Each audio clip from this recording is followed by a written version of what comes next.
L'Etna continua a dare spettacolo. Ancora una volta il protagonista di queste immagini straordinarie è il cratere di sud-est, la vetta più alta del vulcano, dove l'attività è in crescita nelle ultime ore con esplosioni, fontane di lava e forti boati. Secondo l'Istituto Nazionale di Geofisica e Vulcanologia, l'ampiezza media del tremore vulcanico continua a mostrare rapide oscillazioni tra i valori medi ed elevati. Dalle 16 circa sono i più alti tra quelli registrati nelle ultime 2 settimane, a dimostrazione dell'incremento dell'attività stromboliana. L'attività esplosiva è accompagnata anche da un flusso lavico, come si vede, che si propaga nel versante meridionale del cono del cratere e che nelle ore serali crea uno spettacolo di fuoco che non smette mai di affascinare. Le immagini dell'eruzione non sono le uniche che il vulcano ci regala in queste ore.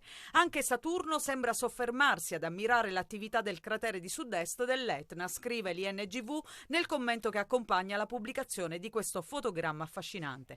Il sesto pianeta del Sistema Solare viene immortalato sopra il vulcano dalla telecamera di sorveglianza della stazione di Piedimonte Etneo, uno spettacolo che non è mancato questa mattina all'alba, come mostrano le immagini.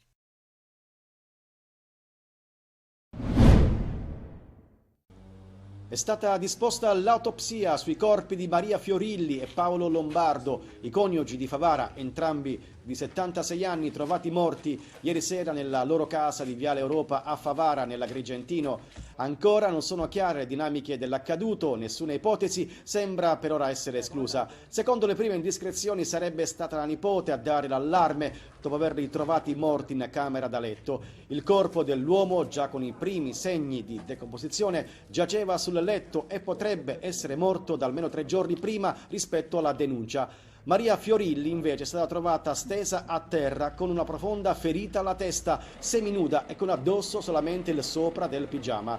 Sul luogo hanno lavorato fino a tarda notte i carabinieri della tenenza di Favara e della compagnia di Agrigento insieme al reparto investigazioni scientifiche. L'esame cadaverico è stato eseguito dal medico legale Alberto Alongi. Gli investigatori hanno trovato macchie di sangue sui muri e su un ventilatore. L'abitazione è stata trovata in uno stato di disordine con il fedele cane della coppia che vegliava sulla scena. Le prime ipotesi degli investigatori suggeriscono che Paolo potrebbe essere stato colto da un malore e la moglie Maria sarebbe stata vittima di un incidente domestico. Sarebbe caduta battendo la testa contro un ventilatore prima e sul pavimento dopo. La procura di Agrigento vuole vederci chiaro e ha così disposto l'autopsia. La nipote, che per prima ha lanciato l'allarme, è stata ascoltata dai carabinieri. La coppia ha 2 figli che risiedono in Toscana e in Germania.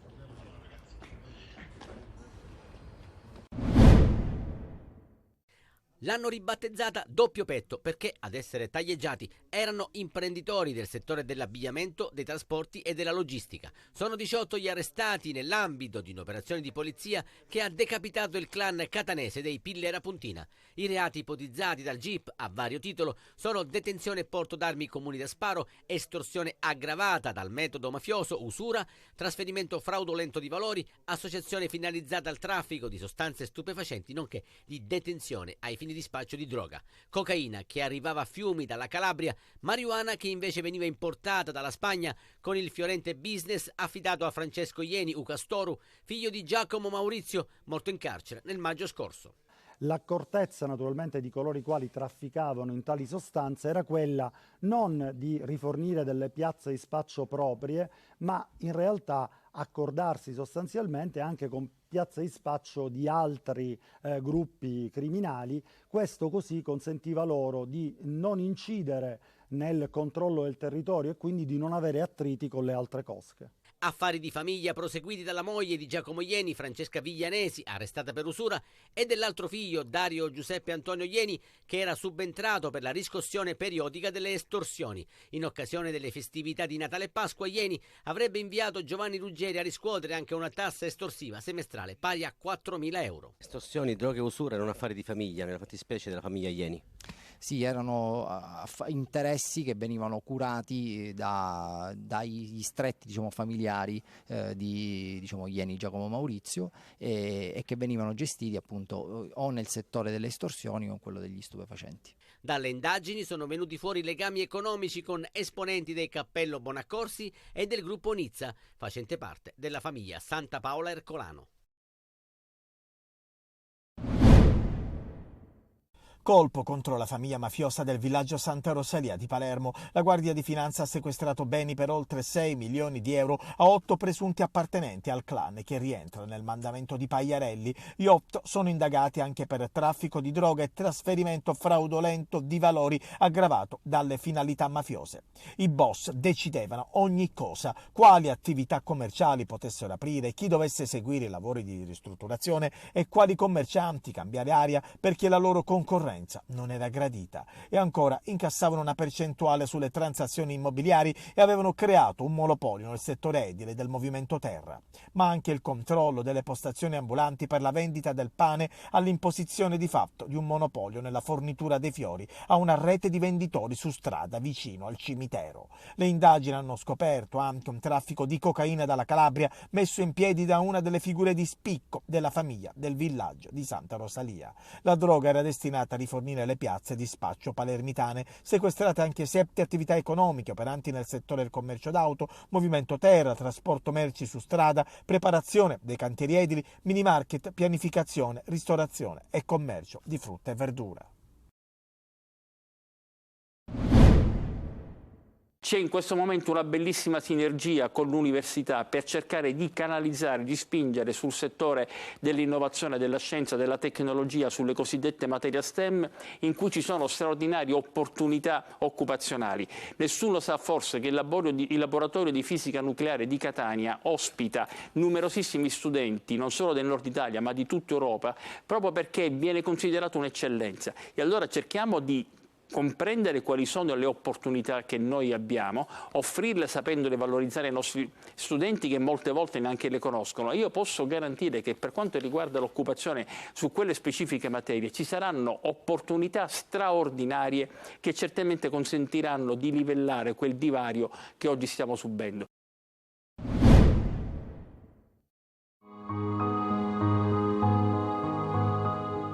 Ieri ho incontrato Luca, era proprio come lo desideravo. Oggi mi ha dato il primo bacio, un bacio a stampo. Oggi mi ha chiesto il mio numero. E la voce di queste giovani donne lo hanno pensato e scritto le studentesse della Scuola Musco di San Giorgio a Catania. Nasce così questo corto che ha raccolto le confidenze delle vittime raccontate alle amiche. Per lui sto meglio senza trucco. C'è tutta l'emozione dei primi amori che diventano un incubo insopportabile. Mi ha dato uno schiaffo dicendomi che l'ho fatto per il mio bene. Urla e schiaffi, ma mi ha promesso che non lo farà più perché mi ama. Il corto è stato premiato 2 volte nei festival nazionali dedicati ai video realizzati dagli studenti, che sono stati seguiti questa volta dalle insegnanti Claudia Urzì e Sonia Giardina. Questo spot, lo spot sul Non è amore, l'ho dedicato a Giulia personalmente, perché diciamo che questa ragazza gli è stata tolta la possibilità di esprimere, cioè di realizzare il suo desiderio, e non è giusto. E nelle scuole vanno avanti progetti per sensibilizzare contro la violenza di genere. Non restare in silenzio, denuncia. Denuncia. Denuncia. Denuncia. Denuncia. Denuncia. Denuncia. Denuncia. Denuncia. Denuncia. Denuncia.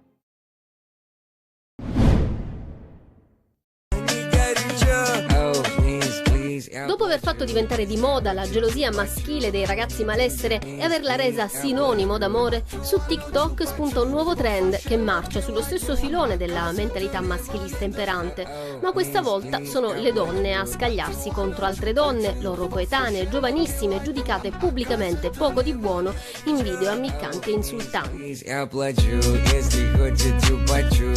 Volete le ragazze serie e poi le perdete per quelle che fanno i ciupa chups a tutti, alludendo al rapporto orale. Il testo del trend recita così, e a renderlo virale è la musica, una canzone russa remixata prima dal trapper Geolé e poi riarrangiata dal neomelodico catanese Nico Pandetta, con riferimenti volgari. Sì, sali su, baby, mi ha visto in TV, ora vuoi vuole ciupa ciupa. Su TikTok sono le donne a giudicare le altre donne, trasformando l'accusa di essere facili in un trend, invece di difendere il diritto femminile alla libertà sessuale e all'indipendenza. Invece di difendere le altre ragazze dalle male lingue maschili, le giovanissime, queste stesse male lingue, le alimentano lanciando messaggi alla rivale in amore e scrivendo: io l'ho conquistato con un sorriso, tu non ci sei riuscita nemmeno aprendo le gambe.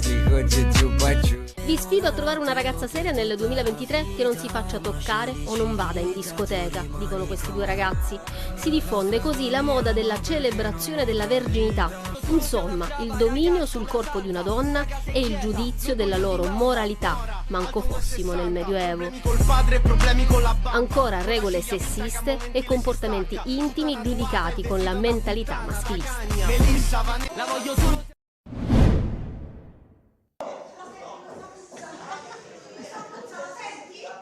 Al Teatro Musco di Catania la prima di Famiglia quasi perfetta, con attori protagonisti il mattatore Edoardo Saitta e la brava Francesca Ferro, figlia d'arte cresciuta a pane e teatro. Una bella coppia, un po' sulle righe, perché lui insomma è uno distratto, come come la maggior parte dei mariti, e lei è una moglie che fino a quel momento lo ha, come dire, accudito, lo ha appoggiato, e poi arriva un momento in cui anche le mogli più dolci, più, come dire, più calme arrivano all'apice, scoppiano e poi...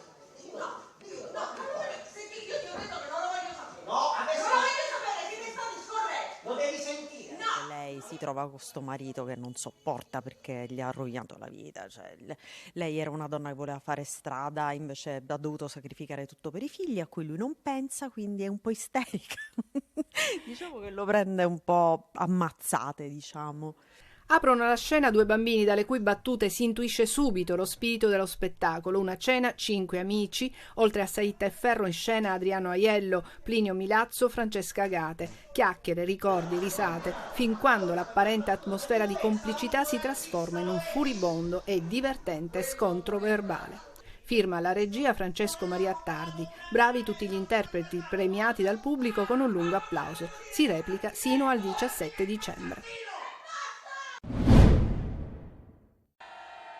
L'abbraccio del pubblico, il calore del palco, quello che a Luciano Ligabue è mancato per tanti anni. Il rocker di Correggio è tornato in tour ritrovando la passione dei suoi fans. A Messina 2 notti di quelle da raccontare sotto i riflettori, la prima ieri sera, l'altra oggi, con un album di ricordi che scorreva davanti ai quasi 5.000 spettatori nel riaperto per l'occasione. Palla Rescifina, 2 ore e passa di concerto che hanno regalato emozione ai messinesi e ai tanti arrivati da tutta la Sicilia, vecchi successi, nuovi brani, qualche canzone che Ligabue non faceva da tempo.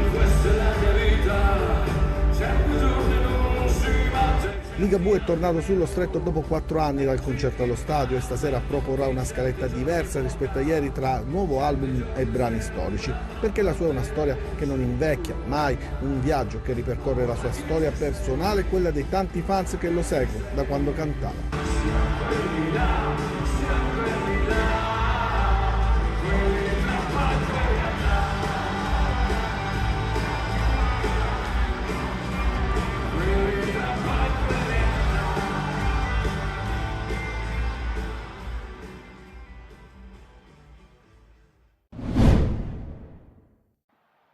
Sarà un dicembre chiarificatore per il Catania, 4 partite da qui alla sosta di Natale per capire quale potrà essere il percorso nel girone di ritorno. Sotto la guida di Cristiano Lucarelli, i rossazzurri hanno trovato una nuova spinta, il successo e i rigori in Coppa contro il Crotone ha testimoniato come il tecnico livornese abbia dato un cambio di passo a tutta la rosa. Adesso c'è una nuova sfida, una nuova occasione per dare seguito alle vittorie contro Turris e Giuliano in campionato e piazzarsi in piena zona play-off. Una partita nella quale Lucarelli dovrà fare a meno del centravanti Sarao, squalificato per un turno dopo l'espulsione dalla panchina rimediata a Giuliano. Contro la Virtus Francavilla però non sarà una passeggiata e questo Lucarelli lo sa bene. I pugliesi hanno appena cambiato guida tecnica con l'arrivo di Roberto Chiuzzi, che ha dato una scossa anche dal punto di vista tattico. Il suo tridente offensivo ha portato alla vittoria nel derby e scontro diretto contro il Brindisi e al Massimino, quindi vorrà dare continuità per cercare di mettersi fuori prima possibile alla zona play-out. Il Catania però potrà contare anche sull'apporto dei suoi tifosi, si parte dallo zoccolo duro dei 14.000 abbonati, ma lo stadio sarà stracolmo in poche ore, sono stati già venduti oltre 1.000 biglietti. In palio c'è l'ultima scomoda poltrona. A contendersi il ruolo di Cenerentola del girone, Messina e Monterosi, che si sfideranno al Bonolis di Teramo, con il Brindisi penultimo spettatore interessato. Dall'anno prossimo si chiamerà Guidonia Montecelio 1937. Domani però, con inizio alle ore 16:15, il Monterosi sarà l'avversario di un Messina disperato e in crisi assoluta. Per nulla condizionato dagli eventi e dalla classifica, il presidente Sciotto difende più per motivi economici la sua scelta e va avanti con Giacomo Modica. Tra le due squadre sta meglio il club laziale, che con 7 punti nelle ultime 6 giornate ha dato segnali di risveglio, mentre il Messina, sconfitto da 5 turni e con 2 soli punti in 8 gare, è in caduta libera. La posta in palio è altissima, si gioca per il sorpasso e per l'allungo. Difficilmente invece le due squadre sembrano attrezzate, almeno oggi, per evitare la coda degli spareggi. Modica, chiamato a scelte semplici e lineari di quel poco che su sua indicazione Sciotto e Roma gli hanno costruito attorno, dovrà rinunciare a Franco squalificato e lì ancora infortunato al pari di Buffa e Giunta, assenze queste ultime meno significative delle prime due. L'impiego di Ferrara in difesa e il ritorno al centro dell'attaccante Plescia sono due delle priorità di una squadra smarrita e fin qui incapace di ritrovarsi.